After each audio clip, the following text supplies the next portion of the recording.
I'm not feeling well. Oh, what's wrong? Evander Zareth doesn't drink and doesn't lose control, and he definitely doesn't show up at my door at 2 a.m. But when I opened it and saw my boss, the most impossible man in New York, leaning against the doorframe with eyes that looked like they'd carried the world alone, saying things I only heard in my most secret dreams, I knew everything was about to change, especially when he looked at my red silk pajamas and completely lost the composure he'd spent a year building in front of me. Welcome to my library. I'm Lena, and our story is just beginning. Chapter 1. The Controlled Collapse. I can't pretend anymore. My apartment was on the 4th floor of a vintage building in the West Village, a structure that held on to old New York charm while housing modern, chaotic lives. The space was small, but every inch breathed personality. Plants hung in the windows, capturing the morning light. Stacked books formed unstable towers in the corners, and an entire wall dedicated to colorful post-its displayed reminders ranging from urgent to absolutely random. That Tuesday morning, I was deep in sleep when the silence was shattered. Bam, bam, bam. The pounding on the door echoed through the apartment with an urgency that made my heart race before my mind had even fully processed waking up. I sat bolt upright in bed, blonde hair falling messily over my shoulders, pulse hammering in my ears. My eyes found the alarm clock on the nightstand, 2:13 a.m. Red numbers glowed in the darkness like a warning that nothing good happened at this hour. I ran my hand over my face, trying to shake off the fog of sleep while my brain worked at reduced speed to process the situation. Who pounds like that? I muttered to myself, voice hoarse with sleep and confusion. Is there a fire? Did the zombie apocalypse start?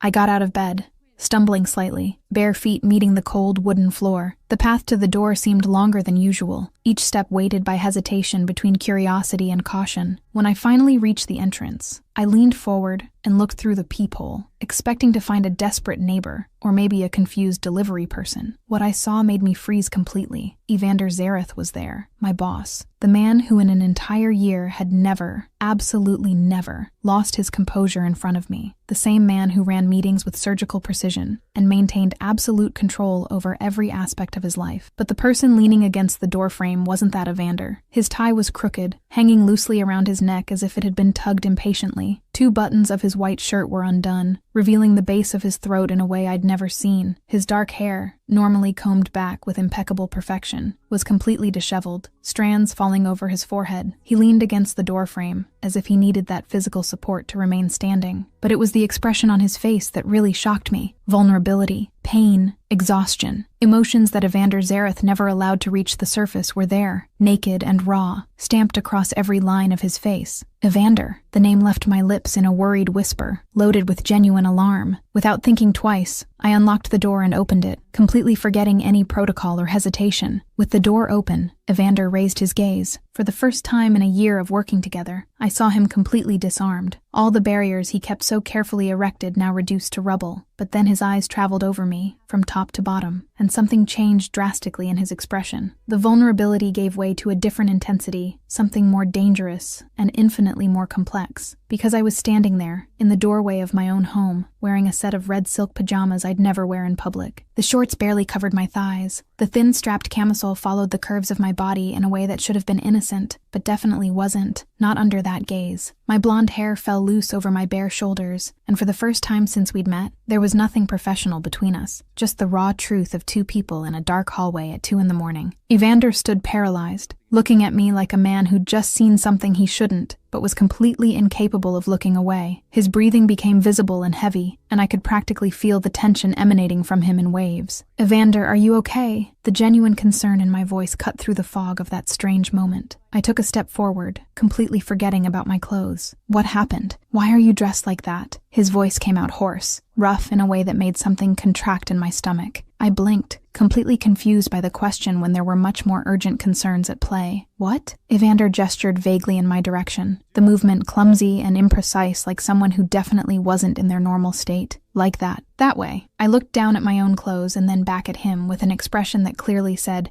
"Seriously? Because it's 2 a.m., Evander. I'm in my pajamas, and it's my house." He ran his hand through his messy hair, messing up the dark strands even more. A laugh escaped his lips, but it was a pained sound, loaded with something that sounded dangerously close to desperation. "Right, obviously. Because right now you need to look like this." destroying what's left of my sanity. My concern intensified instantly. I pulled him into the apartment firmly, closing the door behind us before some nosy neighbor decided to investigate the hallway drama. My hands found his shoulders, gripping tightly as I forced him to look directly at me. "Hey, look at me." My tone was firm but gentle, the same voice I used when he was stressed about some difficult negotiation. "Have you been drinking?" Evander finally met my gaze, and there was so much emotion concentrated in that look I almost stepped back. It was like looking directly at the sun, too intense, too hot, too dangerous. Whiskey. Whole bottle, alone in the office. Alarm went off in my mind like deafening sirens. In a year working alongside Evander Zareth, I'd never, not once, seen him drink beyond a glass of wine at business dinners. He had absolute control over himself, over every aspect of his life. Drinking an entire bottle of whiskey alone was so out of character it might as well have been a different person. "Evander, what happened?" The words came out fast, urgent. "Is everyone okay? Is Reese okay?" "Nona, nothing bad happened," he interrupted,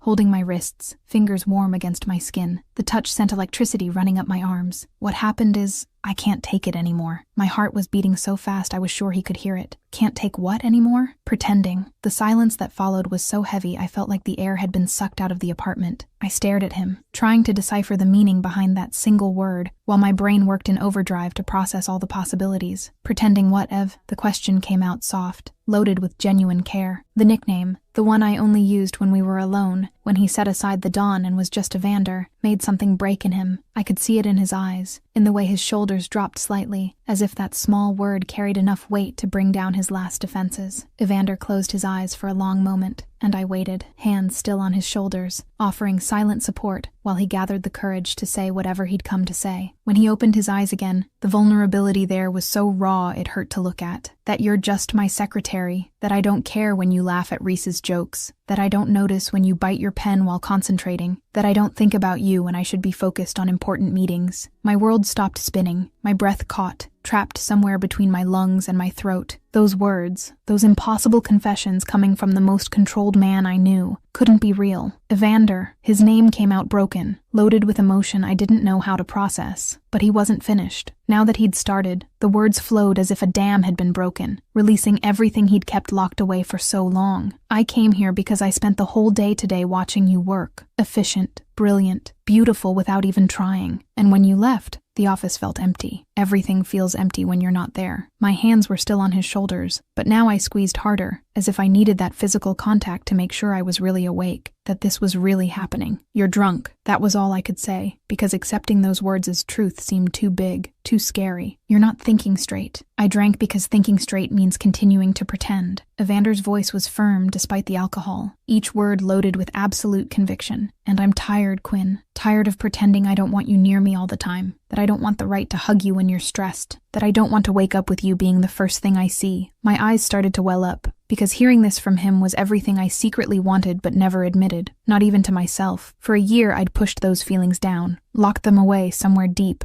where they couldn't interfere with the professionalism we both maintained so carefully. "Why didn't you ever say anything?" The question came out in a trembling whisper. Evander let out a bitter laugh, humorless. "Because I'm your boss, because this is inappropriate, because you deserve someone normal, without the weight I carry." And there it was, the spark that ignited my defensive indignation. My sarcasm rose to the surface like armor against the vulnerability threatening to consume me. "And you decided what I deserve without asking me?" Evander looked at me surprised, clearly not expecting that tone. "Quinn, you spent a year deciding what's best for me by yourself?" I interrupted, stepping back slightly but maintaining eye contact. "Very generous, Mr. Zareth, but I'm perfectly capable of deciding what I want." Something lit up in his eyes. Hope, maybe, or fear of what I might say next. "And what do you want?" I took a deep breath, gathering all the courage I had. My heart beat wildly against my ribs, but I kept my gaze steady, refusing to look away. "I want to know if tomorrow, when you're sober, you'll still remember saying these things, or if you'll pretend it didn't happen and go back to being the impossible boss you've always been." Evander took a step forward, eliminating the space I'd created between us. Now we were dangerously close, close enough for me to feel the heat emanating from him, the smell of whiskey mixed with his signature cologne. I'll remember every word. The promise in his voice was absolute, unwavering, and I'll repeat all of them when I'm sober, if you'll let me. The tension in the air was so thick I could barely breathe. The apartment around us seemed to disappear, the world reducing to just that minimal space between our bodies, that moment suspended in time where everything could change. You need to go home. The words came out low but firm. I knew I was right, even though every part of me wanted to pull him closer. You need to go sleep, and then tomorrow we'll talk. For real. Sober. What if I don't want to go? The challenge in his voice was soft, but it was there. Evander. His name came out as both warning and plea. He raised his hand slowly, giving me all the time in the world to pull back if I wanted. When I didn't move, his fingers finally touched my face. Gentle, almost reverent, as if touching something precious that could break at any moment. I spent a year not touching you. The confession came out hoarse, loaded with all the weight of those months of restraint. A whole year. Let me have this. Just this. I closed my eyes at the touch, allowing myself just that moment of weakness. His thumb traced my cheek with a gentleness that contrasted completely with the intensity in his gaze. When I opened my eyes again, I found him looking at me with such intensity it physically hurt. A decision formed in my mind. It wasn't the safe decision, or necessarily the sensible one, but it was the right one. You're staying, on the couch, until you're sober enough to go home safely. Because if you leave now and something happens, I'll kill you. A tiny smile touched his lips, the first since he'd arrived. Always so worried about me. Someone has to be, I retorted, allowing a bit of humor back into the situation. You're terrible at taking care of yourself. Because I have you to do it. The simplicity of that statement, the way he said it like absolute truth, made my heart clench. I pushed him gently toward the couch, needing distance to think clearly. Sit. I'll get water, a blanket, and aspirin for tomorrow. Evander obeyed, sinking into the couch with exhaustion that was finally catching up to him. As I moved through the kitchen, gathering the necessary items, I could feel his gaze following every movement. It was a sensation both new and old, being watched by him without the layers of professionalism between us. When I returned with a glass of water and 2 aspirin tablets, I found him leaning back against the cushions, eyes fixed on me with an expression I couldn't completely decipher. I placed everything on the coffee table next to him and went to get a blanket from the closet. Here, I held out the blanket, but before I could step back, Evander caught my hand. Thank you. It was simple, but the gratitude in his voice went far beyond water and blankets. It was gratitude for not sending him away, for listening to him, for caring. I squeezed his hand briefly before pulling away. Sleep. We'll talk tomorrow. I went back to my bedroom, but it took hours to fall asleep again, my mind replaying every word, every touch, every moment of that impossible early morning. 6:47 a.m. Evander woke up with his neck aching from sleeping on the couch, and memory returning in sharp, relentless flashes. For one blessed moment, he only felt the throbbing headache. Then everything came back at once. Oh no! He sat up quickly. Terrible mistake that made his head protest violently, and looked around Quinn's apartment. Empty. The bedroom was quiet, the door ajar showing a perfectly made bed. She'd already left. Evander ran his hand over his face, trying to process the disaster he'd possibly created the night before. But then his eyes fell on the kitchen island, and something inside him warmed. Fresh coffee still steaming in a thermos, 2 aspirin tablets next to a glass of water, and a hot pink post-it that practically screamed Quinn's personality. He stood up, ignoring the protest of every muscle, and went to the island. He picked up the note with fingers that trembled slightly. Good morning, Mr. Zareth. Went to work early. 7:30 meeting you, forgot to confirm. I confirmed it. Coffee's hot. Aspirin in the glass. We have a lot to talk about today. Don't disappear. Q. P.S.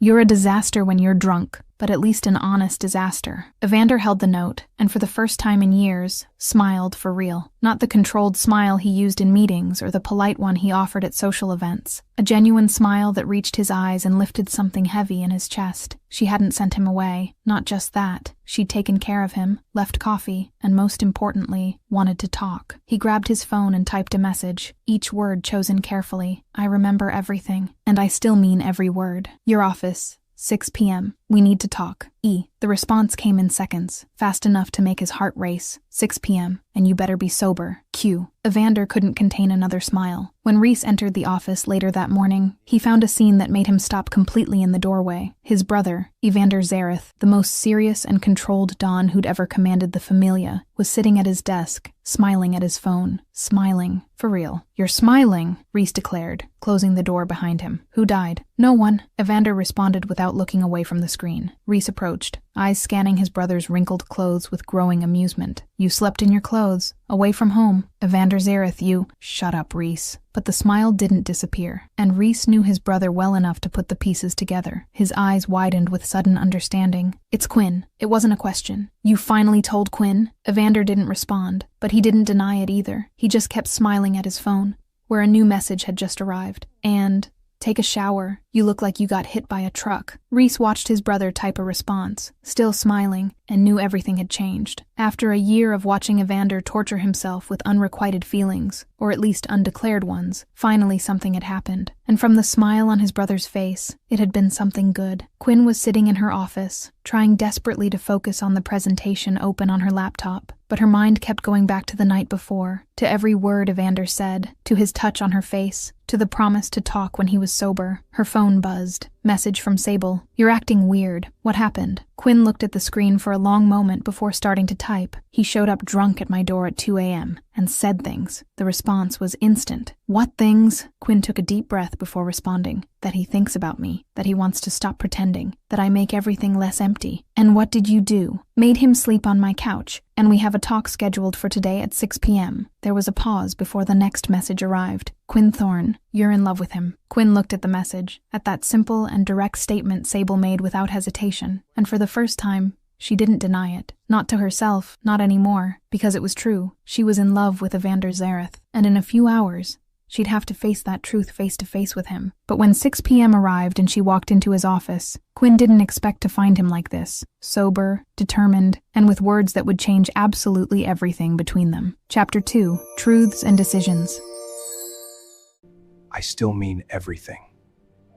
At 6 p.m. sharp, I stopped in front of Evander's office door. My heart beat erratically, each beat echoing in my ears like a drum announcing something inevitable. I took 3 deep breaths, trying to calm the nerves that seemed determined to betray me, and finally knocked on the polished mahogany door. "Come in." His voice came from the other side, firm and controlled. I turned the handle and pushed the door open. Evander was standing by the panoramic window, hands in the pockets of his impeccably tailored dress pants, observing the city stretching out below. When he heard me enter, he turned completely, and our eyes met across the wide space of the office. He was impeccable, completely different from the disheveled, vulnerable man who'd shown up at my door the previous morning. The dark gray suit fell perfectly over his broad shoulders. The white shirt didn't have a single wrinkle, and his tie was aligned with millimetric precision. His dark hair was combed back in the usual way, every strand in place. Sober, serious, and devastatingly handsome. "You came." It wasn't a question. There was genuine relief in his voice, as if part of him had doubted I would actually show up. I closed the door behind me, hearing the soft click of the lock echo in the silence. I said I would. The silence that followed was tense, loaded with everything that needed to be said, with everything that had changed between us since that impossible early morning. The air seemed electrified, vibrating with an energy that made every hair on my body stand up. Evander took the first step toward me, then another, closing the distance between us with measured, deliberate steps. He stopped a few feet from me, close enough for me to feel the heat emanating from him, far enough not to pressure me. His dark eyes studied me with an intensity that made me swallow hard. "I remember everything I said yesterday." The words came out firm, each syllable loaded with absolute conviction, and I don't regret any of it. I crossed my arms over my chest, more from protective instinct than true defense. My heart raced faster and faster, but I kept my voice controlled. "You were drunk, and finally honest," he retorted immediately, taking another step that eliminated almost all the space between us. Now he was too close, invading my personal space in a way that made my breath catch. "Quinn, I spent a year trying to be professional, but I can't take it anymore. You're not just my secretary. You're the person who makes my day make sense." The raw sincerity in his voice, the way he looked at me as if I were the only thing that mattered in the entire universe, made something inside me melt. But I still had doubts, fears that needed to be addressed before we could move forward. "And what about work?" My voice came out more vulnerable than I intended, exposing exactly how much this affected me. "The rules?" Evander ran his hand through his hair, the only sign of nervousness he showed. "I'll talk to HR tomorrow, transfer you to a better position.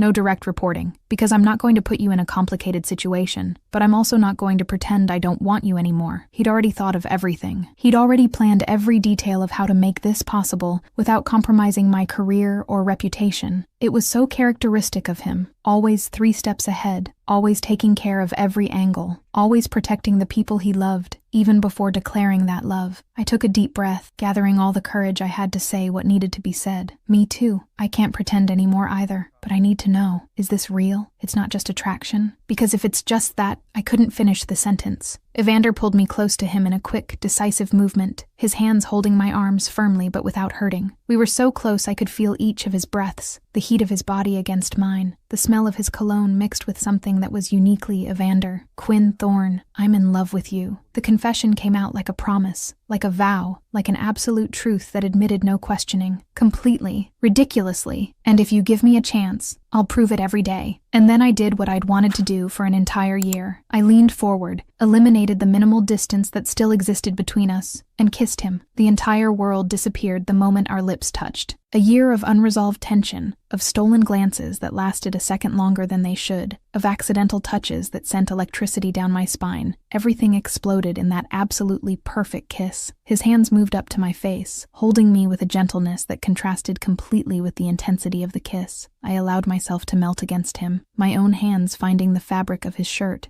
and gripping it as if I needed that contact to stay standing. The kiss was everything I'd imagined during sleepless nights and more. Soft but urgent, gentle but desperate, full of all the emotion we'd both carefully stored away for so long. When we finally separated, we were both breathless, forehead against forehead, eyes closed, just feeling the moment and letting the reality of what had just happened settle in. "So we're doing this?" I whispered against his lips, still not completely believing this was real and not another one of my impossible dreams. Evander smiled, a true, genuine smile that lit up his entire face and made my heart do somersaults in my chest. Officially, we both smiled like teenagers in love for the first time, lost in our own bubble of happiness where nothing existed beyond the two of us. But then his phone rang, the shrill sound cutting through the moment like a sharp knife and bringing us abruptly back to reality. The smile on Evander's face disappeared instantly, as if it had been turned off by a switch. He looked at the phone screen and his expression changed completely, the vulnerability and happiness giving way to something cold, calculating,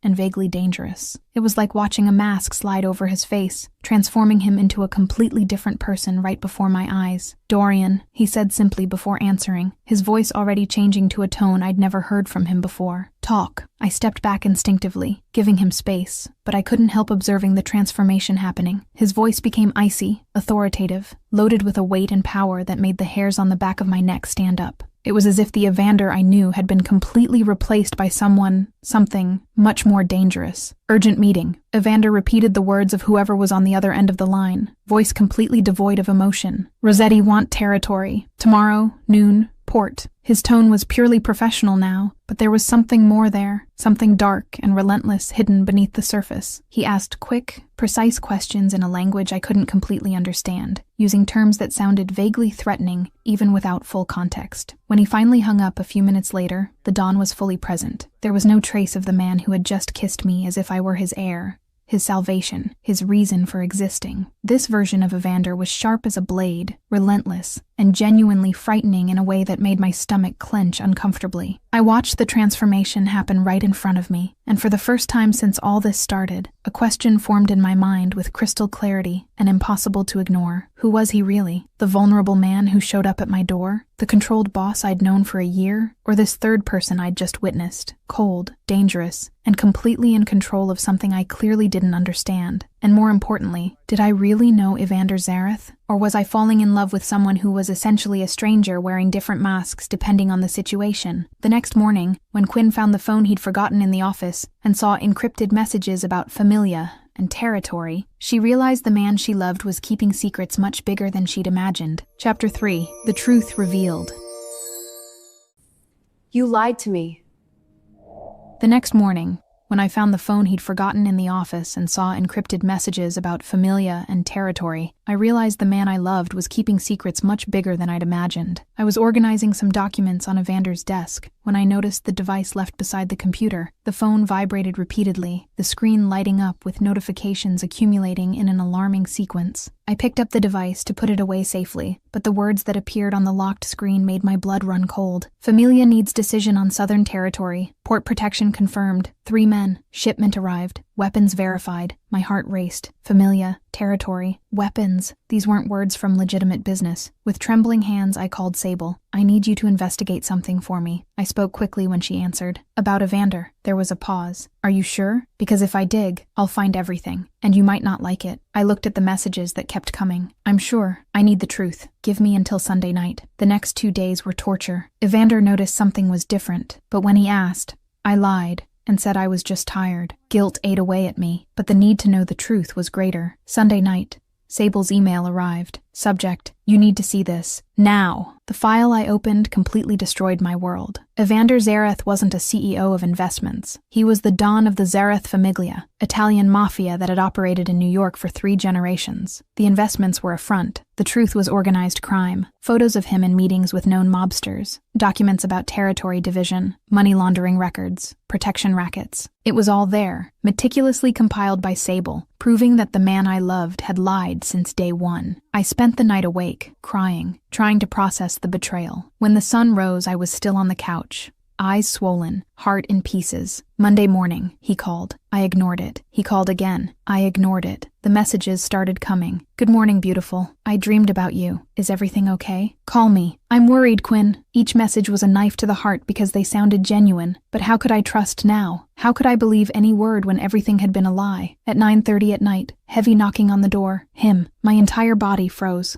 I wasn't ready. Quinn, please. I know you're there. I just need to know you're okay. The concern in his voice broke me. I stood up on trembling legs and opened the door. He was disheveled, tie loose, hair messy, expression of genuine concern. Thank God. You weren't answering, I thought. Come in. I cut him off, voice cold. Evander entered slowly. I pointed to the laptop open on the table, showing a photo of him with known criminals. What do you really do? I saw when he understood. His eyes went to the laptop, then back to me. The silence was suffocating. I run the Zareth Familia, Mafia. Yes, that simple word broke something inside me. The tears started falling, hot and bitter. You lied! I screamed, pain exploding into fury. A whole year, every day, you lied to my face. I omitted, he corrected calmly, taking a cautious step. I was going to tell you, but I wanted you to know me first. As a man, not as the title I carry. His rational justification fueled my anger. I stepped back, putting the table between us. You put me in danger. The words came out in a shout. Working beside you without knowing, I could have been kidnapped, killed by your enemies. Never! His voice thundered through the apartment with an intensity that made everything vibrate. His eyes burned with absolute conviction. No one touches you. I'd give my life before anyone dares to hurt you. The ferocity in the promise paralyzed me momentarily, but it didn't change the facts. It didn't change the fundamental lie. I don't know if I can live in this world, I whispered, voice broken. Something died in Evander's eyes. He stepped back, creating physical distance between us for the first time. When he spoke, his voice was empty. Then go. I love you too much to trap you in a life that scares you. I grabbed my purse and left without looking back. I left him alone in my apartment, left my heart in pieces on the floor. 3 days later, Reese showed up at my office Monday morning. Without his usual smile, he closed the door and sat down without invitation. Can we talk? He asked seriously. It's to tell you a story. You decide what to do after. I looked at him, seeing the resemblance to Evander. If this is to convince me, no. It's so you know the complete truth. For a long moment, he just watched me, deciding where to start. Evander was 24 when our father was murdered. The statement shocked me. It was an execution, a rival who wanted our operation. They killed him in front of the whole family. Nonna, me, my sister. We saw everything. My breath caught. I didn't know. Evander didn't want this. He wanted to be an architect. He'd been accepted to Columbia, had plans, dreams. Reese looked out the window with a distant expression. But when Dad died, the Familia needed a leader, and he was the oldest. He didn't have to accept. I argued weakly. He did. Reese looked at me directly, because if he hadn't accepted, the Familia would have entered civil war. Rivals would have attacked. And all of us, Nonna,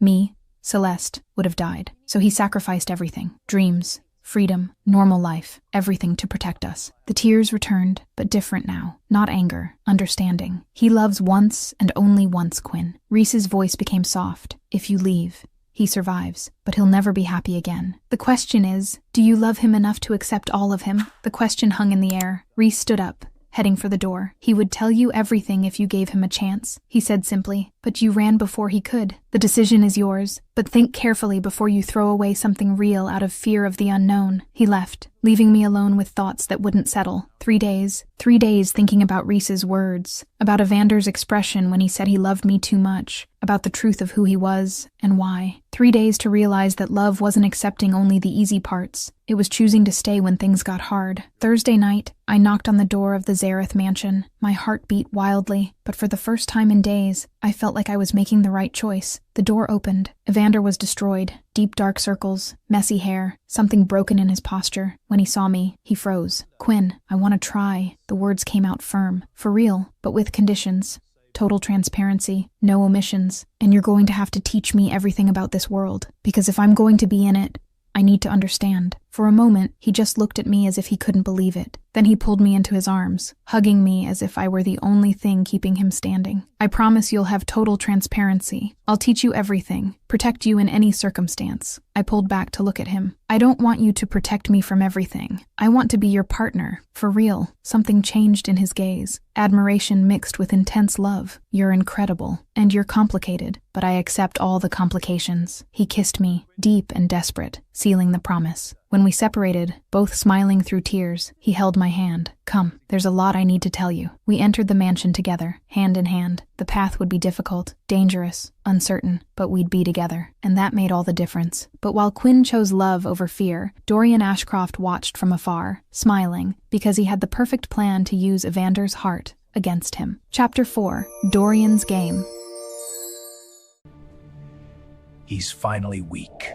Dorian Ashcroft watched from his office on the 10th floor, fingers drumming methodically on the mahogany desk as he analyzed the photos spread out before him. Each image captured moments between Evander and Quinn, entering the Zareth mansion together, leaving restaurants hand in hand, sharing stolen kisses in parking lots they thought were empty. A cruel smile curved his lips as he connected the dots with surgical precision. Evander Zareth, the most relentless and controlled Don New York had seen in decades, finally had a weakness. And that weakness had a name, a face, and a predictable routine: Quinn Thorne. For years, Dorian had waited patiently for an opportunity to take control of the Familia. He was the trusted advisor, the man who knew all the secrets, all the operations, all the contacts. But Evander had always been untouchable. No vices to exploit, no weaknesses to manipulate, nothing that could be used as leverage to remove him from power. Until now. Dorian picked up the phone and dialed a familiar number. When they answered on the other end, he spoke in a calm, controlled voice that perfectly hid the excitement he felt. "I need a service. Nothing violent, just persuasive. I want a certain young woman to feel very unsafe over the next few days." On Tuesday afternoon, Quinn was leaving the office when she noticed the car, a black sedan with dark windows, parked across the street, engine running. It wouldn't be anything unusual. Cars parked on that street all the time, if not for the fact that the same vehicle had been there when she arrived that morning. She shook her head, trying to push away the paranoia that was starting to seep into her thoughts. She was just being dramatic, seeing threats where none existed. Evander had promised protection, and she trusted him. She walked to her own car, unlocked the doors, and got in. The black sedan followed her. At first, Quinn tried to rationalize. Maybe they were going in the same direction by coincidence. But when she turned left instead of going straight like she always did, the sedan turned too. When she accelerated, nervousness growing, the car maintained the same distance. Not close enough to be obviously threatening, not far enough to be ignored. Her heart raced, hands gripping the steering wheel with force that made her knuckles turn white. She grabbed her phone with a trembling hand and called Evander. He answered on the second ring. "Quinn, everything okay? There's a car following me." The words came out fast, loaded with genuine fear she was trying to control. "Black sedan. Dark windows. It's been behind me for 20 minutes. She heard the sound of a chair being violently pushed back on the other end. "Where are you now?" "Going home. I'm on Madison and 47th. Don't go home." His voice was pure command, the Don fully present. "Go straight to the mansion. I'll send security to meet you on the way. And Quinn, don't stop for anything." She followed the instructions, changing route toward the Zareth mansion while her heart beat wildly against her ribs. 5 minutes later, 2 black SUVs appeared, one positioned behind her, another beside her. The sedan that had been following her immediately slowed down and disappeared at the next corner. When she finally arrived at the mansion, Evander was waiting at the entrance, face tense with contained worry and fury. He pulled her into his arms the moment she got out of the car, holding her as if he needed to physically confirm she was okay. "I'm here. You're safe," he murmured against her hair, hands running over her back in comforting movements. "I'll find out who it was, and I'll handle it." But Quinn couldn't stop shaking, fear still pulsing through her veins like poison. On Thursday, The envelope arrived. Quinn was in the apartment when she heard the sound of something being slid under her door. She frowned, approached cautiously, and picked up the white envelope with no identifying marks. Inside was a single photo, her and Evander leaving a restaurant 3 days ago, completely unaware they were being watched. And on the back of the photo, written in printed letters that made it impossible to identify the handwriting, "He can't protect you." The envelope fell from her trembling hands, landing on the floor with a sound that seemed to echo through the empty apartment. Quinn backed up until she hit the wall, sliding down until she was sitting on the cold floor, arms wrapping around her knees as she tried to control breathing that threatened to turn into hyperventilation. Someone was watching. Someone knew where she lived, where she went, who she was with, and worse, someone wanted her to know she was being watched, that she wasn't safe, that Evander couldn't stop whatever was coming. She grabbed her phone and called Sable, because she couldn't call Evander now, not when she was on the verge of a complete panic attack. Sable arrived in 15 minutes, finding Quinn still on the floor, envelope and photo beside her. Her best friend picked up the evidence, analyzed it with experienced eyes, and then sat down next to her on the floor. "Quinn, you need to get out of this." Sable's voice was serious in a way it rarely was. "This isn't a game. Someone's either using you to get to him,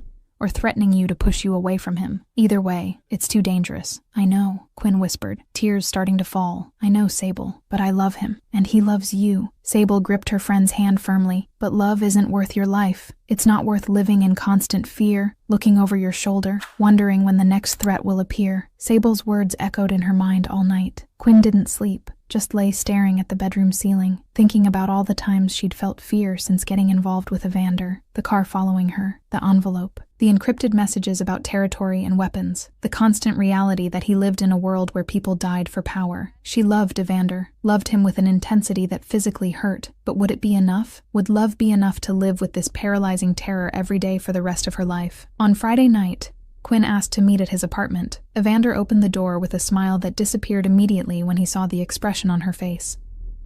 "What happened?" he asked, pulling her inside and closing the door. Quinn took a deep breath, gathering courage that seemed to want to abandon her. "I can't take it anymore." She saw when he understood, saw the exact moment the realization of what she was about to say hit him like a punch to the gut. "Quinn, I can't take the constant fear." The words came out in a torrent now that she'd started. "The car following me, the envelope, living knowing someone's watching me, that I'm a target just for being with you. I try to be strong, try to accept it, but I can't. I can't live like this." Evander closed his eyes, pain so deep crossing his face that Quinn almost stepped back. When he opened them again, there was resigned acceptance there that broke something fundamental inside her. "You deserve peace." His voice came out controlled with visible effort, each word clearly costing something precious. "You deserve to wake up without fear, live without looking over your shoulder, be happy without this weight on your back. Go and be happy, Quinn. Really." "Evander," she started, tears already falling freely. "Please," he interrupted gently, raising his hand to touch her face one last time. The touch was so soft,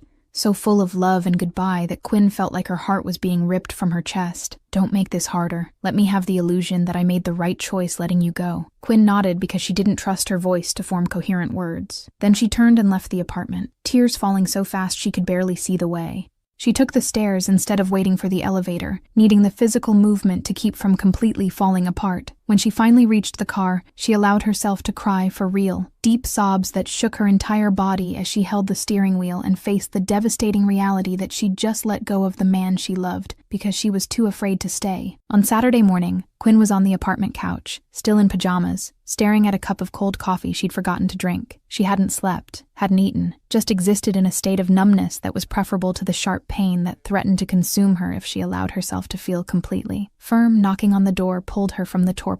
She stood up mechanically, expecting maybe Sable checking if she was still alive. But when she opened the door, she found Celestina Zareth, Nonna, standing in the hallway with straight posture and penetrating eyes that seemed to see right through her. "May I come in, dear? Or are you going to leave me here in the hallway?" The voice had a heavy Italian accent, and a tone that clearly didn't accept refusal. Quinn stepped back automatically, allowing the familiar matriarch to enter. Nonna walked to the couch with practiced grace, sat down, and gestured for Quinn to sit as well. "You think I wasn't afraid when I married Evander's grandfather?" Nonna began without preamble, eyes fixed on Quinn's with unwavering intensity. "I was 19. He was a young Don, dangerous, violent when necessary, with enemies who literally wanted to see him dead and buried. I spent entire nights awake, terrified of every strange sound, every shadow at the window." Quinn sat down slowly, unable to look away. But you know what I learned in those 60 years of marriage? Nonna continued, voice becoming softer but no less firm. Zareth men die before they let anything happen to who they love. It's not dramatic or exaggerated. It's literal. It's genetic. It's who they are at the most fundamental level of their souls. Evander would give every drop of blood in his body, every beat of his heart, before allowing a single hair on your head to be touched. But the fear, Quinn began, voice broken, is completely valid. Nonna interrupted with surprising gentleness. No one's saying it isn't. But let me ask you a question, and be brutally honest in your answer. Would you give your life for him? The answer came instantly,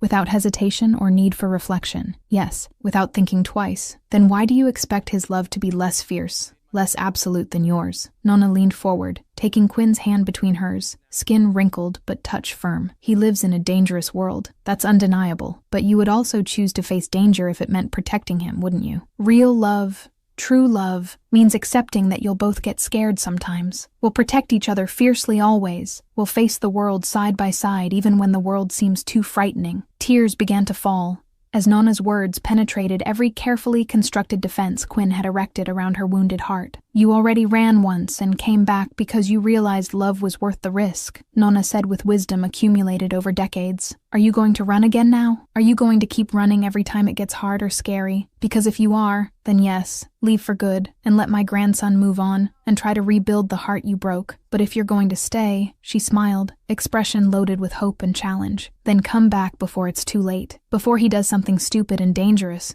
because he doesn't care anymore if he lives or dies. The final words sent a completely different kind of fear down Quinn's spine. What do you mean by that? Zareth men without love are dangerous, Nonna said simply. Not to those they love, but to themselves. They stop caring about self-preservation. They take unnecessary risks. And Evander, she hesitated, choosing words carefully. Evander has a very dangerous meeting scheduled for Monday, and I'm afraid of what he'll do if he doesn't have a reason to come home. The rest of Saturday and all of Sunday passed in a fog of obsessive thoughts. Quinn replayed every word Nonna had said, every argument Sable had made, every moment of fear she'd felt, and every moment of absolute love she'd shared with Evander. On Monday morning, she made her decision. She was going back. She was going to fight. She was going to choose love, even with the fear, because the alternative, living without him, was infinitely more frightening than any external threat. She arrived at Evander's office at 9 a.m, determination firm in every step. But when she entered, she found only Rhys, sitting in his brother's chair with a tense, worried expression. Where is he? Quinn asked, immediate alarm firing in her chest. Rhys stood up, running his hand through his hair in a gesture identical to his brother's. He left, for the meeting with Rossetti, and, Quinn frowned, not understanding why Rhys seemed so disturbed. He has meetings all the time. He went alone, Quinn. Rhys practically spat the words.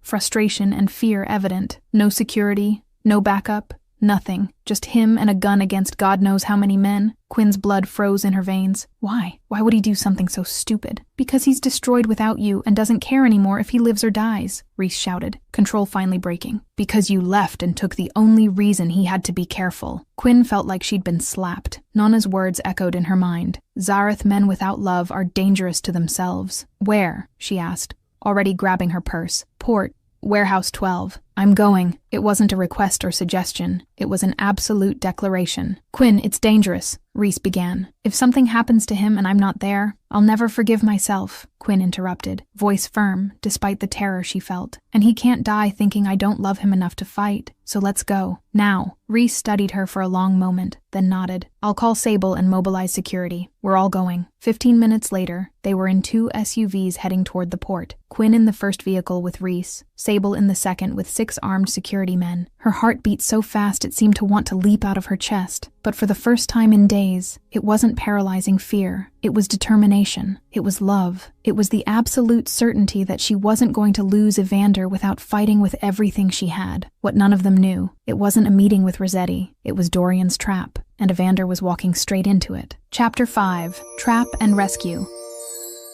I came back for you. Warehouse 12 was in an isolated area of the port, surrounded by rusted shipping containers and abandoned cranes that cast long, threatening shadows under the midday sun. Evander arrived at 11:50 a.m., exactly on schedule, driving alone in his black car. The silence of the place was disturbing. No dock workers, no sound of machinery, just the wind whistling between the metal structures. He got out of the vehicle with controlled movements, hand resting instinctively on the gun hidden under his jacket. His trained eyes swept the area, looking for signs of ambush, for anything out of place. The warehouse in front of him was large and deteriorated, corrugated metal doors closed, windows covered by years of accumulated grime. Something was wrong. Every instinct that had kept Evander alive during 8 years, as Dawn screamed that something was fundamentally wrong with this meeting, but he kept walking toward the warehouse entrance because part of him, the broken part that Quinn had left behind when she walked away, simply didn't care anymore. He pushed the side door that creaked on rusted hinges. The interior was dark, lit only by beams of light entering through cracks in the ceiling. Evander took 3 steps inside, waiting for his eyes to adjust to the dimness, and then he heard the unmistakable sound of doors being locked behind him. He turned quickly, hand going for his gun, but it was already too late. The main warehouse doors came down with a metallic crash, sealing all exits simultaneously. Fluorescent lights flickered and lit up in sequence, revealing the warehouse interior in all its extent, and the 12 armed figures surrounding him in a semicircle. But it was the figure emerging from the shadows at the back that made Evander's blood boil with cold, calculated rage. Dorian Ashcroft walked toward him with a confident, arrogant smile, gun hanging casually in his right hand. The advisor, the man Evander had trusted for years, now revealed as the traitor who had orchestrated all of this. Trap,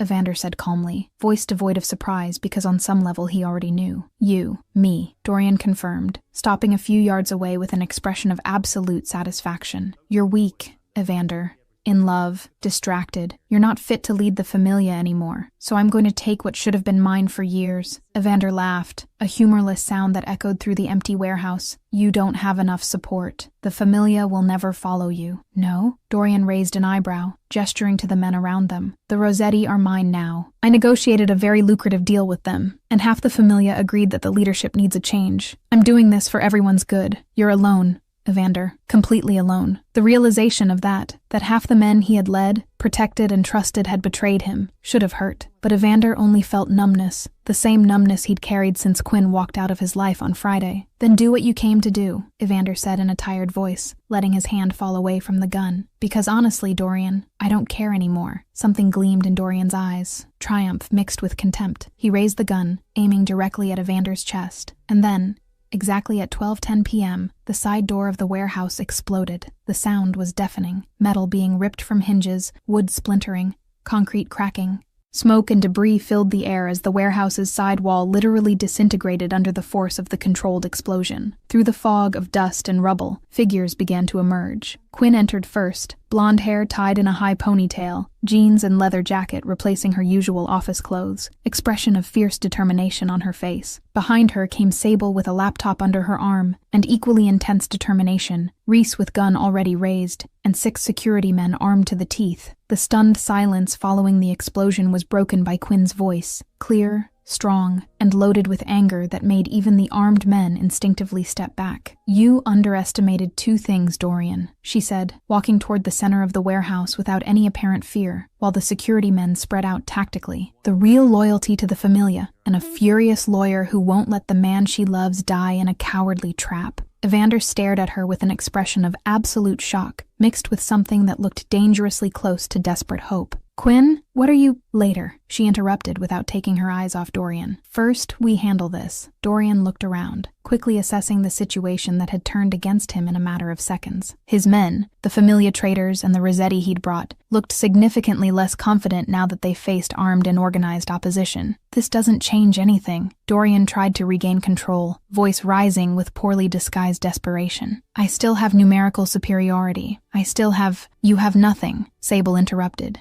raising the laptop so he could see the screen. I hacked your communications 2 days ago. The Rossetti never agreed to the coup. They just pretended to expose traitors in their own organization. And as for the half of the Familia that supposedly supports you, she smiled, expression sharp as a blade. We have recordings of you trying to bribe them. They all refused and reported to Reese. You're absolutely alone, Dorian. Dorian's face visibly paled as he processed that his meticulously constructed plan had completely crumbled. His eyes frantically scanned the warehouse, looking for an exit that didn't exist, support that had never been real. Drop your weapons, Reese commanded, voice carrying authority that admitted no disobedience. Now, or face much more serious charges than treason. For a moment, no one moved. The tension in the air was so thick, it seemed possible to cut it with a knife. Then, one by one, Dorian's men began to lower their weapons and raise their hands. Some were Famiglia traders, who realized they'd bet on the wrong horse. Others were Rossetti, who clearly hadn't been informed they were being used as pawns in a much larger game. But Dorian didn't lower his gun. Instead, he moved with surprising speed, crossing the distance to Quinn in 3 long strides and grabbing her from behind, arm wrapping around her neck while pressing the gun against her temple. "Nobody move," he shouted, voice shrill with panic and desperation. "Or I'll shoot her! I swear I'll shoot!" It was a mistake. A tremendous mistake that Dorian realized a second too late. Quinn didn't panic, didn't freeze, didn't become paralyzed with fear as he clearly expected. Instead, she remembered every lesson Sable had insisted on teaching during the last few months. Self-defense techniques that Quinn had thought were overkill, but learned anyway just to calm her friend's worry. Her elbow moved backward with force, hitting Dorian directly in the ribs. Air left his lungs in an audible whoosh, the arm around her neck loosening for just a fraction of a second, but it was enough time. Quinn spun within his grip, hand coming up to grab the wrist holding the gun. Using his weight and momentum against him, she twisted the arm at an angle that made Dorian scream in pain,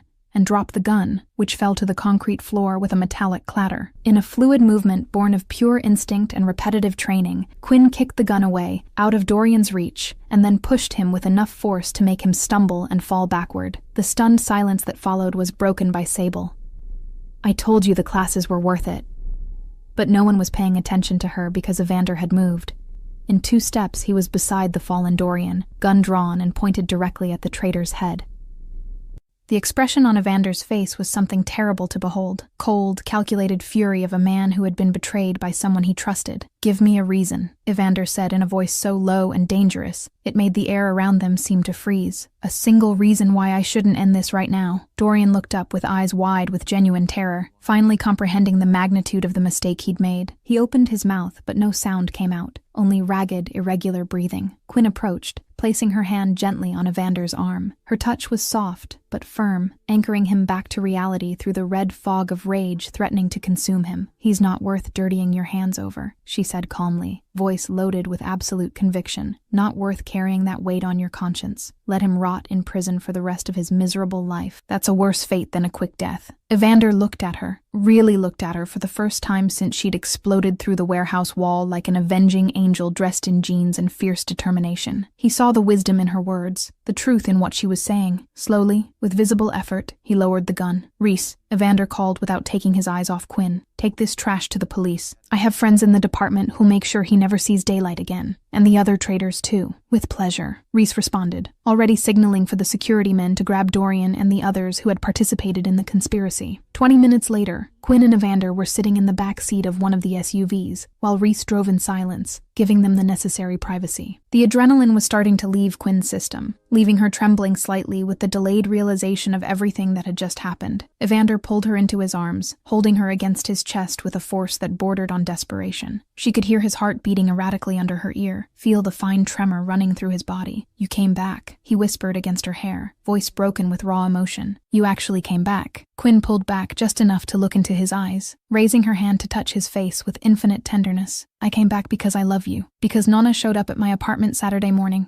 and asked me the right question, the only question that really mattered." "What question?" Evander asked, though he could see the answer already beginning to form in her eyes. "Would I give my life for you?" Quinn said simply, letting all the truth, all the love, all the absolute conviction shine through her words. "And the answer, Evander Zareth, is yes," without hesitating for even a second, without thinking twice, without regrets. Evander kissed her then, not the gentle, controlled kiss from before, but the desperate, necessary kiss of a man who had looked at death and seen salvation arrive in the form of the woman he loved. He kissed her as if she were air and he was drowning, as if she were light and he'd been lost in darkness. When they finally separated, both breathing heavily, Evander pressed his forehead against hers with closed eyes. "I'll never put you in danger again," he promised in a voice loaded with fierce conviction. "I'll never let anything threaten you again. No," Quinn interrupted gently but firmly. "Don't promise that, Evander, because you can't control everything, can't predict every threat, can't keep me in a safe bubble for the rest of my life." He opened his eyes, confusion clear in his gaze. "Promise something else," Quinn continued, holding his face between her hands. "Promise we face everything together, that you don't protect me from everything, But let me be by your side facing whatever comes. Promise we're real partners. In everything. In love, in danger, in decisions, in absolutely everything. Evander studied her for a long moment. Then something changed in his expression. Acceptance mixed with admiration and love so deep it took her breath away. I promise, he said solemnly, as if making a sacred vow. We're partners. In everything. Always. Quinn smiled through the tears that began to fall, and kissed him again, more gentle this time, but no less intense. It was a kiss of promise, of new beginnings, of a future they would face side by side. In the driver's seat, Reese smiled while pretending to focus completely on the road, giving them the illusion of privacy while his heart warmed to see his brother finally happy. 1 week later, with Dorian in prison and the familia stabilized, the time came for Quinn to officially meet the Zareth family and prove she deserved the place at the Don's side. Chapter 6. The Matriarch's Test. She is worthy. The Zareth mansion was lit up like a Renaissance palace that Saturday night, each window glowing with golden light that spilled across the meticulously maintained gardens. Quinn stopped at the entrance, looking at the imposing structure of stone and glass, and felt her stomach tie into a tight knot of nervousness. "Breathe," Evander said beside her, taking her hand and intertwining their fingers with comforting gentleness. "It's just dinner, with my family, who already adores you." "Nana adores me?" Quinn asked with evident skepticism, arching an eyebrow in his direction. "The same Nana who showed up at my apartment and basically lectured me about running away from you. Exactly why she adores you." Evander smiled, that rare and genuine smile that still made Quinn's heart do uncontrolled somersaults. "She respects people who stand up to her. And you saved my life. That counts for a lot." Before Quinn could respond, the front door opened, revealing Reese, with a wide, mischievous smile that immediately put her on alert. "Ah, the heroine has arrived. Come in, Quinn. Prepare yourself for the most intimidating Italian inquisition of your life." "You're not helping," Evander muttered, pushing his brother aside while guiding Quinn inside. The mansion's interior was even more impressive than the exterior. High ceilings adorned with elaborate frescoes, a marble staircase that curved majestically to the second floor, crystal chandeliers casting rainbows of light across every polished surface. But Quinn barely had time to appreciate the decor before being led through wide hallways to the formal dining room. The table was absurdly long, covered with an immaculate white linen tablecloth and decorated with floral arrangements that probably cost more than Quinn's monthly apartment rent. Places were set with fine porcelain that looked antique and certainly irreplaceable, crystal glasses that reflected candlelight from silver candelabras, and silverware that gleamed with recent polishing. And there, at the head of the table like a queen presiding over her kingdom, sat Celestina Zareth. Nana was dressed with timeless elegance, a dark green silk dress that complemented her perfectly arranged white hair, a triple strand of pearls around her neck, and penetrating dark eyes that followed Quinn from the moment she entered the room. "Good evening, Nana," Evander greeted respectfully, kissing his grandmother's cheek before guiding Quinn to the seat beside him, which coincidentally was directly in Nana's line of sight. "Evander." "Quinn." Nana nodded graciously, but her eyes remained fixed on Quinn with an intensity that made the young woman feel like a specimen under a microscope. "How nice that you could join us tonight." Other people began to enter, Reese naturally, followed by a young brunette woman with bright green eyes who could only be Celeste, the sister Quinn hadn't met yet. There were also uncles, aunts, and cousins who were introduced in a sequence so fast that Quinn knew she wouldn't remember half the names. Dinner began with antipasto, a stunning selection of cured meats, artisanal cheeses, marinated olives, and grilled vegetables that looked like works of art arranged on the plates. Conversations flowed in a casual mix of English and Italian. Laughter echoed through the room, and Quinn began to relax slightly, until Nona spoke.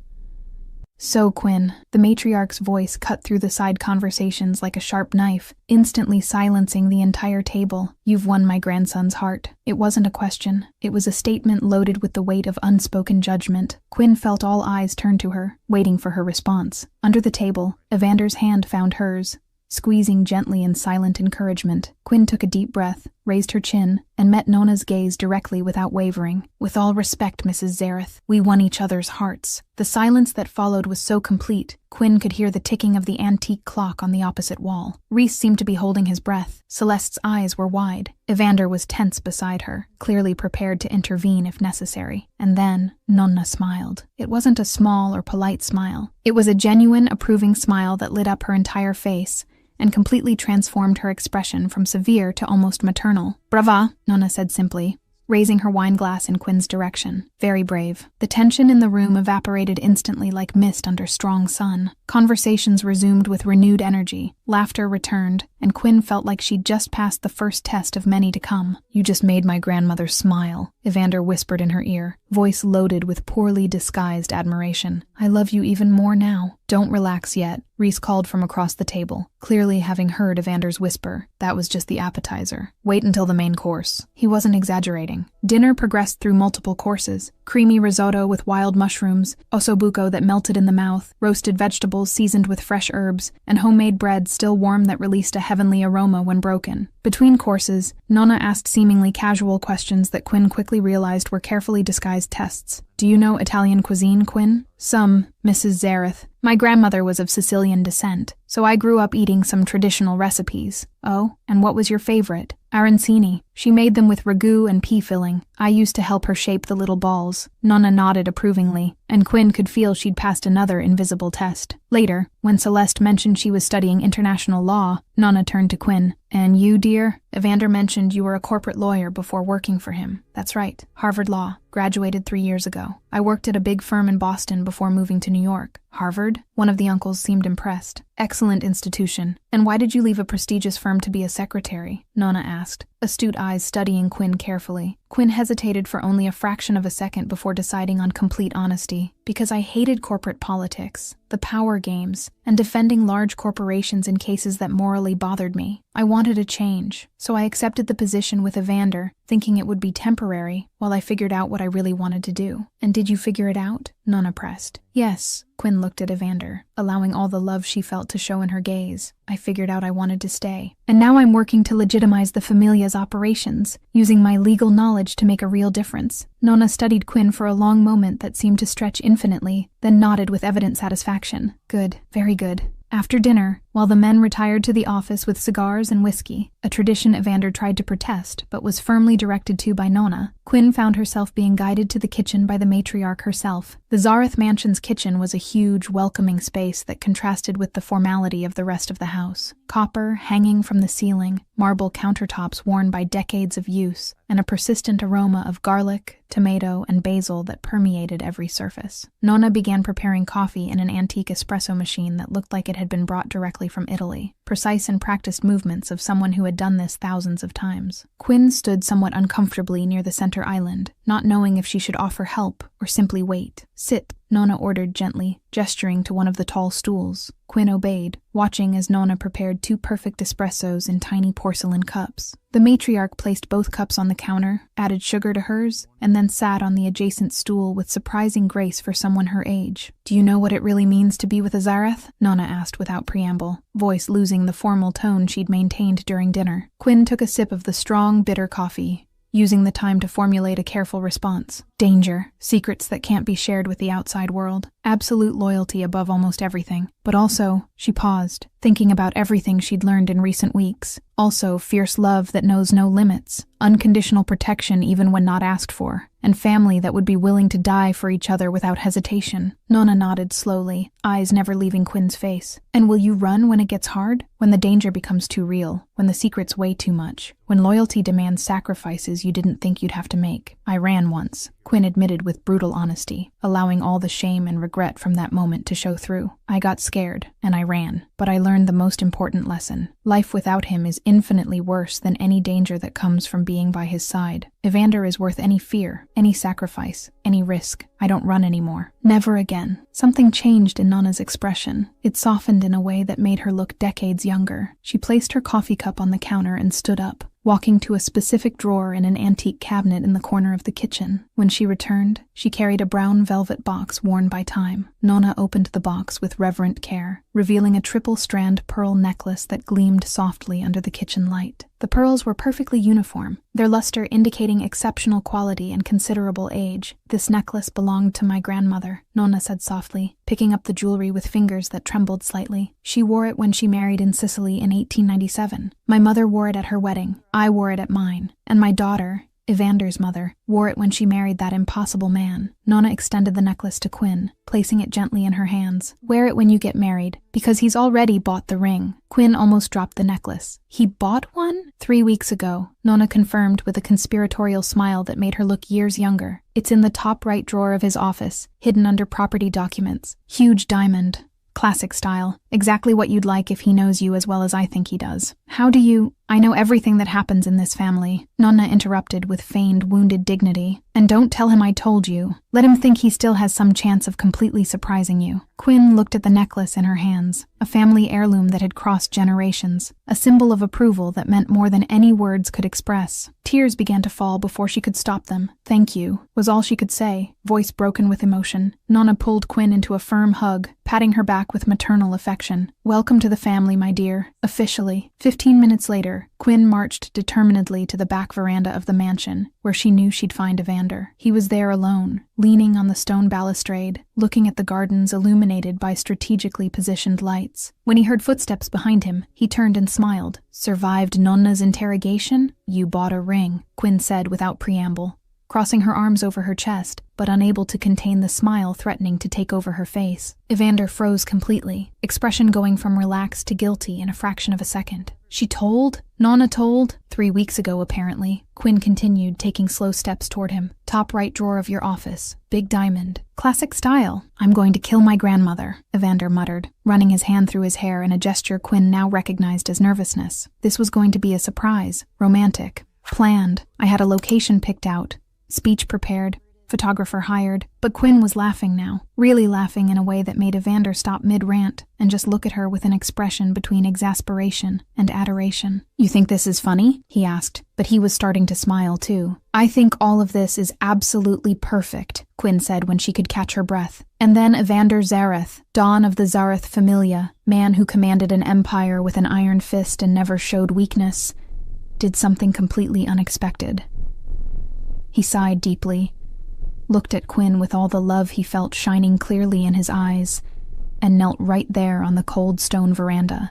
It was going to be romantic and meticulously planned, he began, voice loaded with mixed humor and emotion. But apparently my conspiring grandmother completely destroyed that plan. So, Quinn Thorne, love of my life, woman who saved my life literally and figuratively, partner in absolutely everything. Will you marry me? Quinn was crying before she even fully processed the question, tears of pure joy streaming down her face as she looked at the man kneeling before her. Yes, the word came out in a happy sob. Yes, 1,000 times yes. Evander rose in a fluid movement, pulling her into his arms and spinning her in the air while she laughed and cried simultaneously. When he finally put her back on the ground, he kissed her with tenderness and promise of a future they would face together. And then, from inside the mansion, came the unmistakable sound of applause and celebration. Quinn and Evander separated, turning to discover that apparently the entire family had gathered at the windows and doors leading to the veranda, watching everything with wide smiles and shining eyes. I won the bet! Reese shouted triumphantly, jumping with his fist in the air. Pay up, you losers!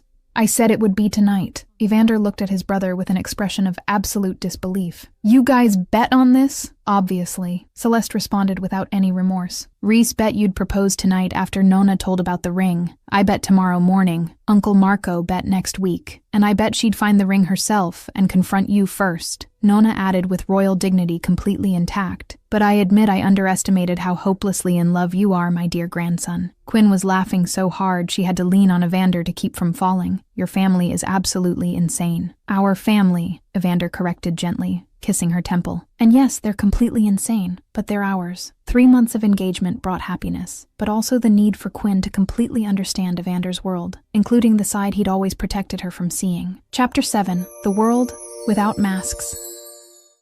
Test me again.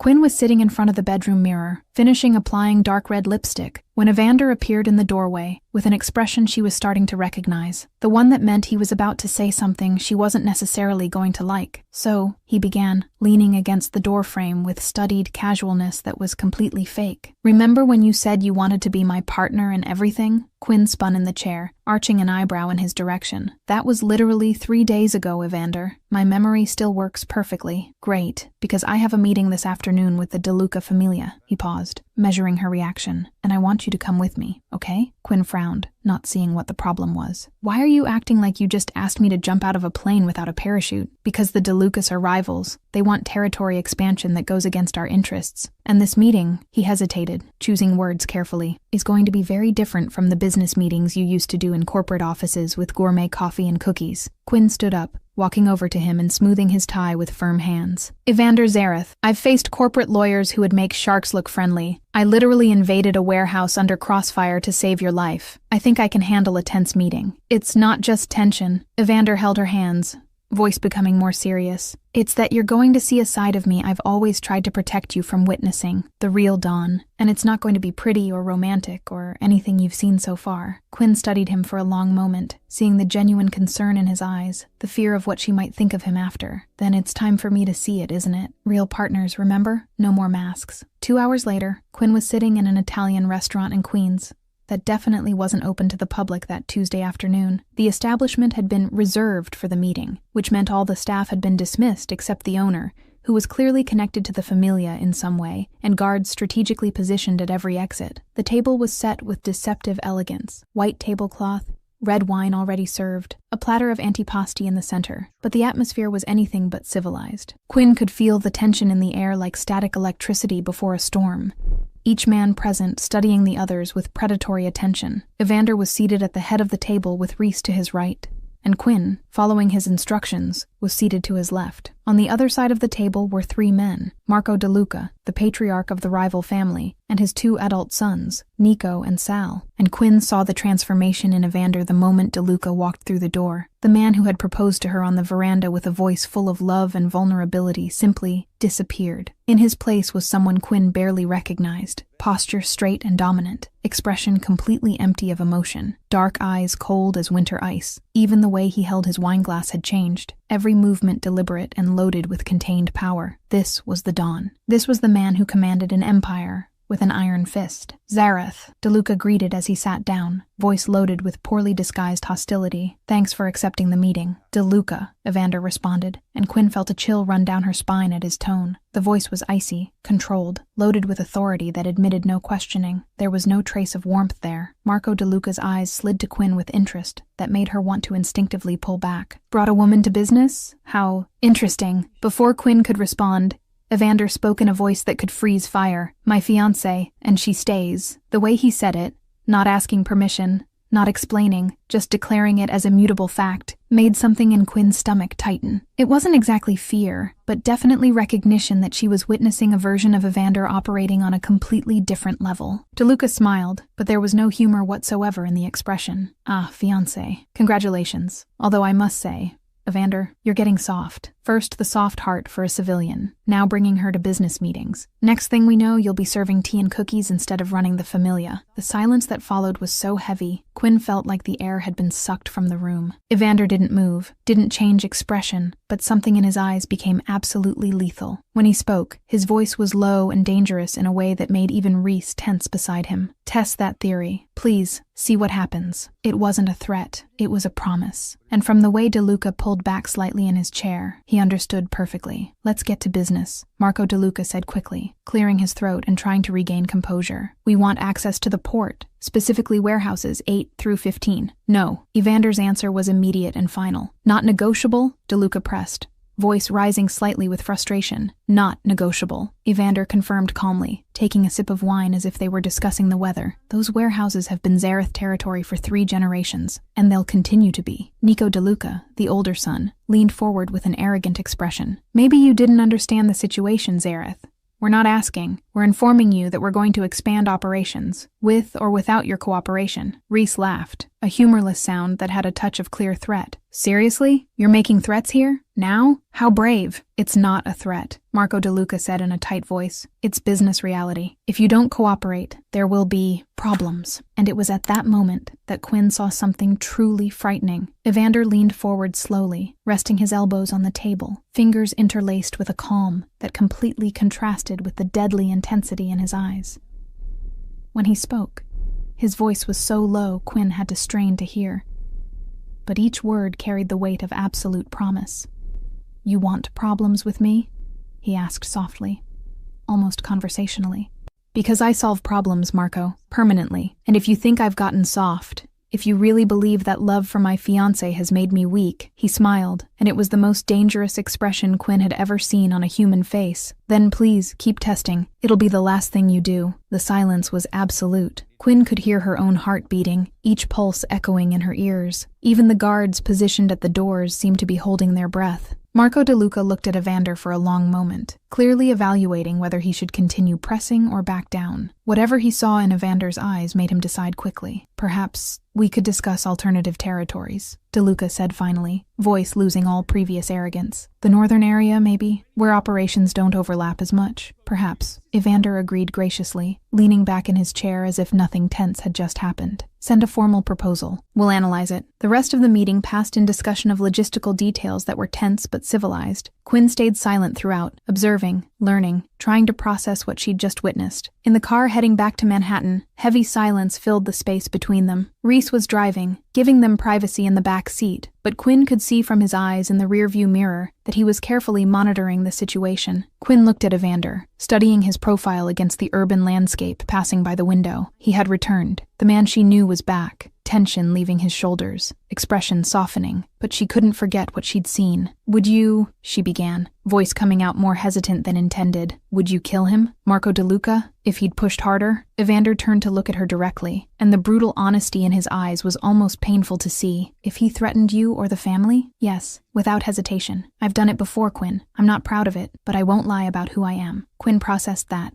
swallowing hard. Do you like it? The power? Making people back down in fear? I hate it. The word came out with vehemence that surprised her. Evander ran his hand through his hair, frustration clear in every line of his body. I hate having to be like this. I hate that people only respect me because they're afraid. I hate carrying the weight of every decision, every threat, every problem I need to solve. But it's who I need to be to keep the family safe, to keep operations running, to ensure no one tries to take what's ours through violence. Then why do you keep doing it? Quinn asked softly. Why not leave? Pass command to someone else? Evander laughed without humor. To who? Reese doesn't want it, and anyone else who took over would probably be worse. No code, no honor, just greed and violence without limits. He looked at her with a vulnerable expression that completely contrasted with the Dawn she'd seen minutes ago. At least I try to do it right. Try to minimize damage, protect innocence, maintain some kind of morality even in this world. Quinn was silent for a long moment, thoughts spinning as she processed everything. Then, slowly, a decision formed in her mind with crystal clarity. I don't want you to leave. The words came out firm, loaded with absolute conviction. Evander looked at her with clear surprise. What? You make the familia better. Quinn turned completely in the seat to face him. You have a code. You have honor. You try to do the right thing even when it's hard. If you leave, who takes over? Someone like Dorian? Someone who only cares about power and money without any moral scruples? She shook her head emphatically. No, I don't love you in spite of what you are, Evander. I love you including all of it. The vulnerable man who showed up at my door, the romantic fiancé who knelt on the veranda, and, yes, the intimidating Dawn who protects what's his with absolute ferocity. Evander stared at her as if seeing something precious and completely unexpected. But, Quinn continued, taking his hand between hers, let me be part of this for real, as a partner. I'm a lawyer, remember? I can help legitimize operations, create legitimate corporate structures, find ways to do everything you do but within the law. It could take years, but we can transform this into something that doesn't force you to be this Dawn you hate being. For a long moment, Evander just looked at her with an expression of admiration, so intense, Quinn felt heat rise to her face. You're absolutely incredible, he finally said, pulling her into his arms and kissing her with a mixture of gratitude, relief, and deep love. How did I get so lucky to find you? Technically I found you, Quinn murmured against his lips with a smile. You were drunk and making bad decisions at 2 a.m. Best bad decision of my life, Evander agreed, kissing her again. From the driver's seat, Reese made an exaggerated sound of disgust. You guys know I'm still here, right? I can hear everything. It's disgusting. Then stop listening, Evander responded without taking his eyes off Quinn, a smile playing on his lips. Impossible. You're too loud with the eternal love declarations and— Reese! Okay. Pretending I'm deaf now. Quinn laughed, hiding her face in Evander's shoulder as she felt something settle inside her. Peace, acceptance, understanding that she loved all parts of him, even the scary ones, and that together they could build something better. With Quinn working to legitimize the familia, everything seemed headed for a happy ending, until the FBI knocked on her door with a proposal impossible to ignore. Chapter 8. Federal Investigation. My answer is no.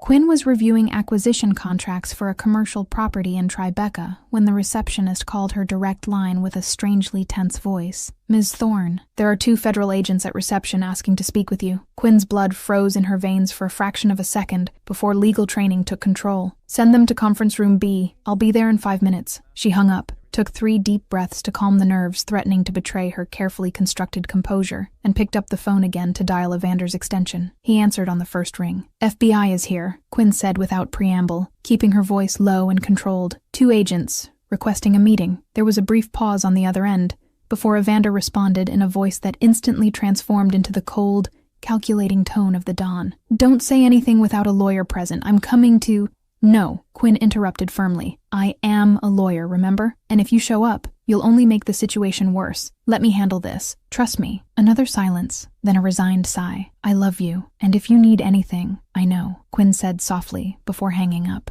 Conference room B was a neutral, professional space. Long glass table, black leather chairs, view of the Manhattan skyline through floor-to-ceiling windows. 2 agents waited there, standing politely when Quinn entered. The man was tall and thin, with gray hair cut military short, gray suit that looked straight out of an FBI manual on how to dress institutionally. The woman beside him was younger, maybe early 30s, brown hair pulled back in a severe bun, sharp brown eyes that assessed Quinn in a fraction of a second. Ms. Thorne. The man extended his hand with a smile that didn't reach his eyes. Special Agent James Whitmore, FBI. This is Agent Lisa Chen. Thank you for seeing us. Quinn shook his hand briefly, then Agent Chen's, before gesturing to the chairs. Please sit, although I must admit curiosity about what the FBI wants with me specifically. Whitmore and Chen exchanged a quick look before sitting. Quinn deliberately chose the chair at the head of the table, a power position that didn't go unnoticed by the agents. Let's get straight to the point, Ms. Thorne, Whitmore began, opening a folder and sliding a series of photos across the table toward her. We know what Evander Zareth does. We know the investment company is a front for organized crime operations. We know about money laundering, extortion, and ties to other criminal organizations. Quinn looked at the photos without touching them. Images of Evander in meetings,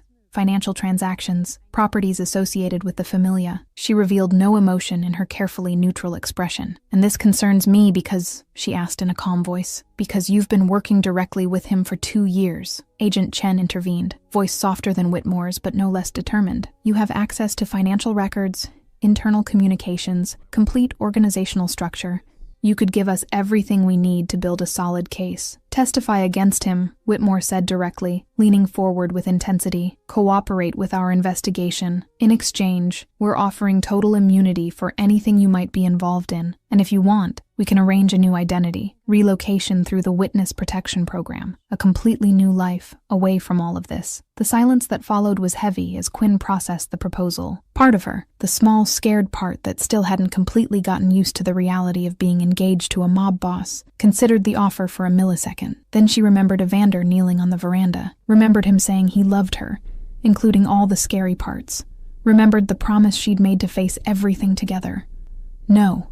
The word came out firm, loaded with absolute conviction that admitted no questioning. Whitmore raised an eyebrow with genuine surprise.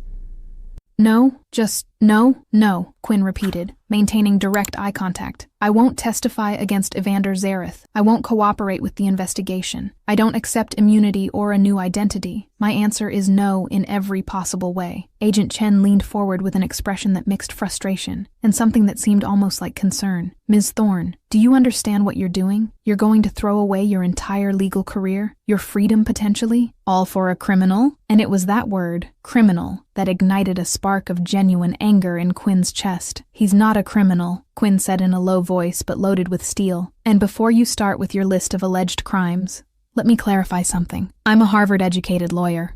I know the law probably better than both of you combined, and I guarantee that any case you try to build will fall apart in court because you don't have enough solid evidence, just assumptions, circumstantial connections, and photos that prove absolutely nothing. Whitmore leaned back in his chair, reassessing Quinn with narrowed eyes. You're protecting him. I am. Quinn didn't deny it. and I'll continue protecting him. So if you don't have anything more than a proposal I've already refused, I suggest you leave my office before I call lawyers, who will make you look incompetent for harassing a citizen who hasn't committed any crime. The agents looked at each other again, silent communication passing between them. Finally, Whitmore stood up, grabbing the folder with a sharp movement. "This was your chance, Ms. Thorne," he said in a voice loaded with warning. "When everything falls apart, and it will fall apart, don't say we didn't offer you a way out." "Noted," Quinn responded dryly, remaining seated in a position of power while they walked toward the door. But before leaving, Agent Chen stopped and looked back. "Is he really worth all of this?" Quinn met her gaze without wavering. "Every second. Every risk. Absolutely everything." 10 minutes later, Quinn was in Evander's office reporting every detail of the conversation. He listened in silence, but she could see the tension growing in his shoulders, the way his fingers gripped the chair's armrests with force that whitened his knuckles. "I'm putting extra security on you," Evander said as soon as she finished. 24 hours. And, "No," Quinn interrupted him for the second time that day. Evander blinked, clearly not expecting resistance. "Quinn, the FBI is— We're going to fight together," she said firmly, walking over to him and taking his hands. "Not with you hiding me behind guards while you handle everything alone. Together, remember? You promised." He pulled her into his lap, holding her as if he needed the physical contact to believe she was really there, that she hadn't run to accept FBI protection and leave him. "You're too brave for your own good sometimes. I learned from the best," Quinn said with a small smile, kissing him gently. "Now let's get to work, because I know exactly how to build a legal defense that will make the FBI give up." In the following days, Quinn worked like a woman possessed. She meticulously separated each Familia operation into categories: legitimate, questionable, and definitely illegal. The legitimate ones received additional impeccable documentation, transparent corporate structures, detailed records proving total compliance with laws. The questionable ones were restructured or shut down completely, and the illegal ones, well, those were isolated so that no evidence could directly connect to the Familia's command. She created layers upon layers of legal protection, subsidiaries that protected main assets, documents that could withstand any judicial scrutiny. It was exhausting work that required obsessive attention to detail, but Quinn attacked it with fierce determination. Reese watched with poorly disguised admiration. "She's scary when she focuses like that." "She's perfect," Evander corrected, watching Quinn through the glass of her office, where she was surrounded by piles of documents, and 3 laptops open simultaneously. The following week, the FBI tried a new approach. They went after Sable. Quinn answered a frantic call from her friend at 11 p.m. on Thursday. "They showed up at my apartment, talking about hacking, about accessing federal systems, about prison." "Quinn, breathe," Quinn commanded, already grabbing her laptop and car keys. "Don't say anything to them. Absolutely nothing. I'm mobilizing lawyers now. The best ones I know. You'll be protected. I promise." And she delivered. She mobilized 3 powerful lawyers specializing in cybercrimes, built a defense demonstrating that any hacking Sable had done was in the context of legitimate cybersecurity, without criminal intent. She threatened to sue the FBI for harassment and invasion of privacy. The pressure on Sable evaporated within 48 hours. 2 weeks after the initial approach, Agent Whitmore appeared again at Quinn's office, this time alone, without Agent Chen, with an expression mixing frustration and reluctant respect. "The investigation is paused temporarily," he said without sitting. "Lack of sufficient evidence to proceed." Quinn didn't smile, but satisfaction must have been clear in her eyes. "Temporarily? This isn't over, Ms. Thorne," Whitmore warned, voice loaded with promise and threat. "We'll find something. Eventually." Quinn stood up, meeting his gaze with unwavering firmness. "I'll be waiting. And when you try again, I'll be even more prepared." Whitmore studied her for a long moment, then shook his head with something that seemed almost like admiration. "He's very lucky to have you." "I know," Quinn agreed simply. "Now, if you'll excuse us, I have a wedding to plan." That night, Evander found Quinn on the mansion's veranda, the same place where he'd proposed to her. She was looking at the stars, expression thoughtful, body finally relaxing after weeks of constant tension. "Let's get married soon," Evander said without preamble, wrapping her from behind with protective arms. Quinn turned in his arms, arching an eyebrow. "Excuse me? 2 months," he said firmly. "I want to get married in 2 months, before the FBI comes back. Before something else happens, before anything else tries to separate us. I don't want to wait anymore." Quinn smiled, a genuine, radiant smile that lit up her entire face. 2 months. Nana's going to freak out trying to organize everything so fast. Nana's going to love the challenge, Evander corrected, kissing her softly. "So, will you marry me in 2 months? Evander Zareth." I'd marry you tomorrow if it were possible, Quinn said honestly, pulling him into a deeper kiss. 2 months is perfect. From inside the mansion, they heard Nona's scream. 2 months? You think I'm a miracle worker? Reese, call the cathedral now. Celeste, guest list. Let's go. Let's go. We have a wedding to organize. Quinn and Evander laughed, forehead against forehead, savoring a moment of peace amid the chaos that was their lives. While wedding preparations happened under Nona's watchful eye, Quinn and Evander faced one last truth: that their love was born in chaos, grew in danger, and would be celebrated amid all of it. Chapter 9: New Beginnings. Forever starts now. 6 weeks passed in a whirlwind of preparations that left Quinn simultaneously exhausted and amazed. The Zareth mansion had transformed into an operations center, commanded by a general more efficient than any professional army, Nona Celestina in all her organizational glory. A Zareth wedding is an event, Nona declared for the 10th time that week, reviewing endless lists in 3 different languages, while coordinating florists, decorators, and caterers with military precision. I accept nothing less than absolute perfection. Quinn laughed, watching the matriarch distribute orders over the phone in Italian too fast to follow. Evander appeared beside her, wrapping his arm around her waist with comfortable familiarity. Is she terrifying, or is it just me? He whispered in her ear. Definitely terrifying, Quinn agreed, but in an adorable and absolutely efficient way. The bachelorette party happened on the Thursday before the wedding, meticulously organized by Sable at a private club in downtown Manhattan. The space was decorated with sophisticated elegance, low lights, ambient music, full bar, and absolutely 0 strippers. No strippers? One of Evander's cousins seemed genuinely disappointed. What kind of bachelorette party is this? The kind I promised Evander, Sable explained with a completely serious expression. Quinn almost spit out her champagne. You promised him? He paid well. Sable shrugged without any remorse. Very well. Like, I bought a new car with the bribe money. I can't believe my fiancé bribed my best friend. Quinn shook her head, but she was laughing. Yes, you can, Sable retorted with a mischievous smile. And for the record, I would have refused the strippers anyway, but the extra money was great. The night before the wedding was self-imposed torture from tradition that Nona absolutely insisted on maintaining. Quinn was at the apartment she still kept, though she barely used it anymore, while Evander stayed at the mansion, separated, miserably. At 11 p.m., a message arrived on her phone. Evander, I hate traditions. I want you here. Quinn smiled, typing a quick response. Quinn, tomorrow, forever. The wedding day dawned with a perfect blue sky without a single cloud, as if even the weather had conspired to make everything ideal. The historic Italian church in Brooklyn was decorated with white and gold floral arrangements that perfumed the air with the fragrance of roses and lilies. Quinn was in the side vestibule, looking at her own reflection in the full-length mirror. The dress was simple but stunning, white silk that flowed elegantly to the floor, modest neckline, long sleeves of delicate lace, and around her neck, the triple-strand pearl necklace that Nona had given her, a family heirloom that had crossed generations. Ready? Reese asked from the doorway, offering his arm since he would be the one walking her down the aisle. Quinn took a deep breath, nodded, and placed her hand on his arm. Ready. The doors opened.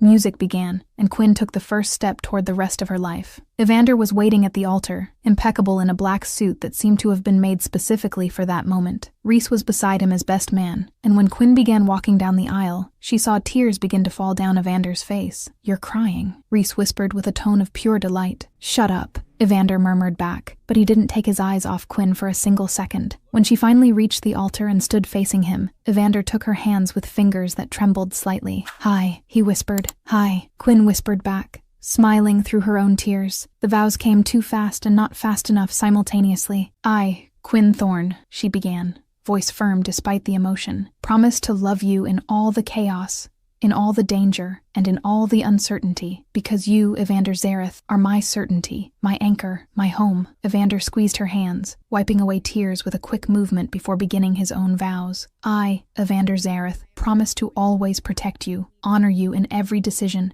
and make you laugh every day for the rest of our lives. Because your smile, Quinn, is literally my reason for existing. The reception was a spectacle of pure joy. Their first dance happened under soft lights, while an orchestra played an old Italian melody. Evander held her close, whispering against her hair. "You're the most beautiful thing I've ever seen, today and always." Quinn smiled against his shoulder. "You're not looking too bad yourself." When the music ended and everyone gathered for toasts, Nonna stood up with a champagne glass raised, eyes shining with proud tears. "To Quinn, who tamed the lion and became a lioness," she declared in a voice that echoed through the hall. "Welcome to the family, my dear granddaughter." "Cheers!" everyone responded in unison, voices blending in celebration. 1 year later, the new apartment was a bright, spacious space on the Upper West Side, the perfect compromise between practicality and security. Quinn was in the home office, reviewing contracts when she heard the front door open. "I'm home," Evander called, and seconds later he was behind her, arms wrapping around her waist as he kissed her neck. "How was your day?" "Productive." Quinn leaned back against him, smiling. "Closed 3 more legal contracts today. The Familia is 60% legitimate now." "You're literally a miracle," Evander murmured with genuine admiration. "My personal miracle." Quinn spun in the chair to face him, heart beating fast with nervousness and excitement. "I have news." Evander studied her, reading her expression with ease, born of deep intimacy. "Good or bad?" "Depends," Quinn said, allowing a smile to touch her lips. "Do you want to be a father?" Time stopped. Evander froze completely, eyes wide, mouth slightly open. "What?" "Pregnant. 8 weeks," Quinn confirmed, watching every micro-expression cross his face. Then he lifted her from the chair in a sudden movement, spinning her in the air while laughing with pure, absolute joy. "I love you so much. So